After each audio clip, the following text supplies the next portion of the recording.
Februari 2020 lalu, aparat Polda Metro Jaya menggerebek rumah yang dijadikan klinik aborsi ilegal di Jalan Paseban Senen, Jakarta Pusat.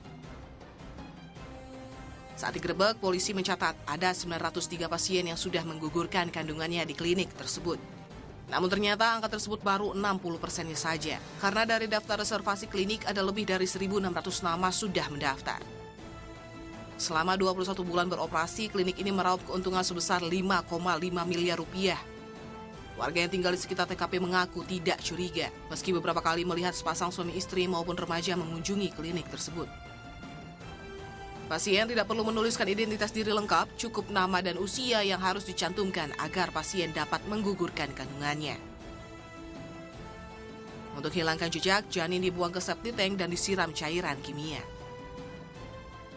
Diduga 50 bidan terlibat menjadi mitra praktik ilegal. Klinik ini memasarkan praktik ilegalnya melalui media sosial.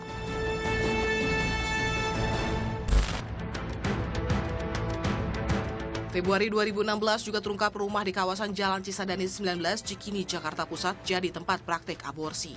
Beberapa tetangga dan warga sekitar mengaku curiga dengan aktivitas penghuninya, namun tidak bisa berbuat banyak. Lagi-lagi pelaku menutupi bisnisnya sebagai klinik kebidanan dan kandungan. Dari hasil penggerebekan, polisi mengamankan 10 pegawai yang biasa melakukan operasi aborsi. Mereka berperan sebagai dokter, 2 asisten dokter, pengelola, dan calo.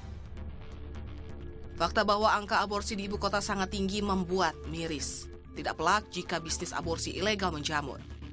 Padahal aborsi tidak sesuai prosedur, beresiko penularan virus hingga kematian. Prosedur aborsi juga hanya dapat dilakukan jika kehamilan beresiko buruk setelah melalui serangkaian tes kesehatan.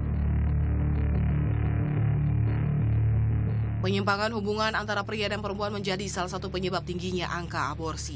Entah dari pergaulan bebas, perselingkuhan, atau bisa jadi hasil kejahatan seksual. Memiliki anak di luar nikah pun dianggap aib yang mencoreng nama baik keluarga. Yang terjadi menggugurkan jadi jalan pintas. Terlebih sekarang ini informasi tentang praktik ini marak berseliweran di media sosial.